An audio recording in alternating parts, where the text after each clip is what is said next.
Hello.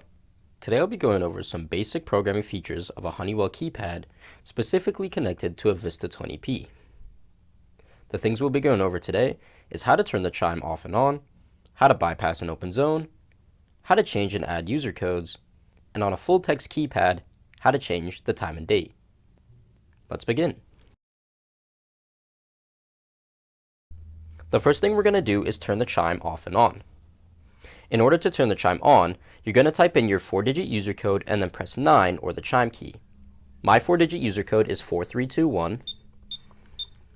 And then when I press 9 or the chime key, we can see that the chime goes on. To turn the chime off, we're going to do the same thing and then press 9 again. So once again, type in your 4-digit user code and then press 9 or the chime key. And we can see that the chime goes off.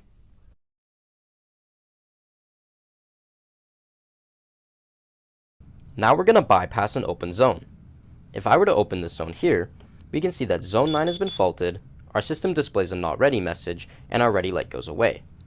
Now if your system displays the not ready message and your ready light's gone, but you're not sure which zone has been faulted, then press the star key or the ready key and it will display which zone has been faulted. Now if we try to arm our system with a faulted zone, we can see that nothing happens. Now, if you're in a case where you need to rearm your system and the zone is going to remain faulted, then we're going to have to bypass the zone.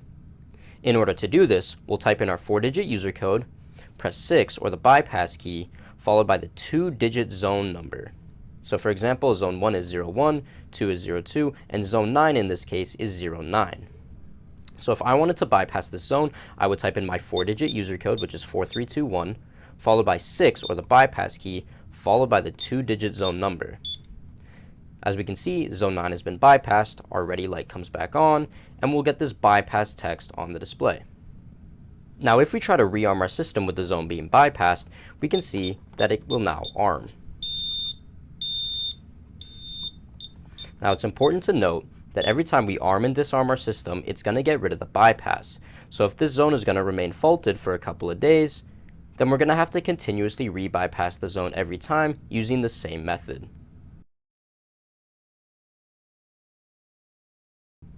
Now we're going to add and remove user codes.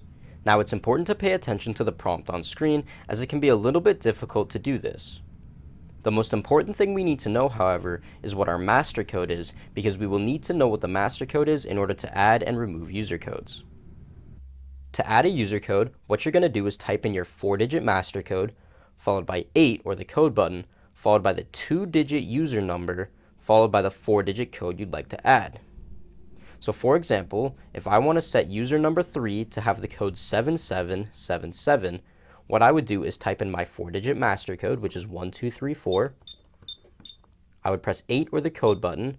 I would press 03 for user 3, and then I would press 7777.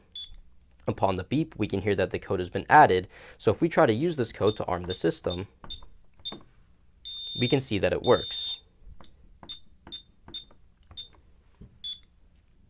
To delete a user code, what you're going to do is type in your 4-digit master code, followed by 8 or the code button, followed by the 2-digit user number, followed by #0.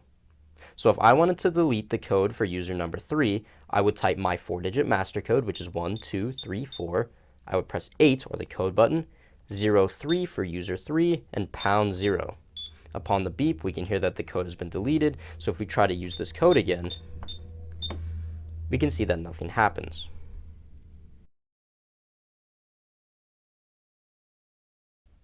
Now we're going to be changing the time and date. Now I only recommend this to be done on full message Honeywell keypads such as this one. To change the time and date, you're going to type in your 4-digit master code followed by #63. My 4-digit master code is 1234, and then if I go #63, we can see here that the time and date is now displayed. What we're going to do to change the time and date is we're going to press the star key here, and the first digit will start to blink. Now it's important to note that the time is in 12-hour time, where we change the AM and PM, and the date goes by year, month, then day. So the current time is 12:41 p.m. So I'll press 1, 2, 4, 1 for PM and 2 for AM. So because it's PM, I'll press 1.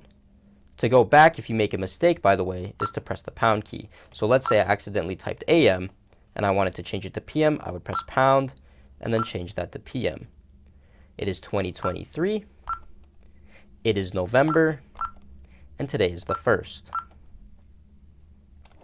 Once we've done this, we can then press the star key and our time and date has been set. Those were some of the basic programming functions of a Honeywell keypad. I hope that video was helpful, and I hope you feel more confident now in using your Honeywell system. And that's it!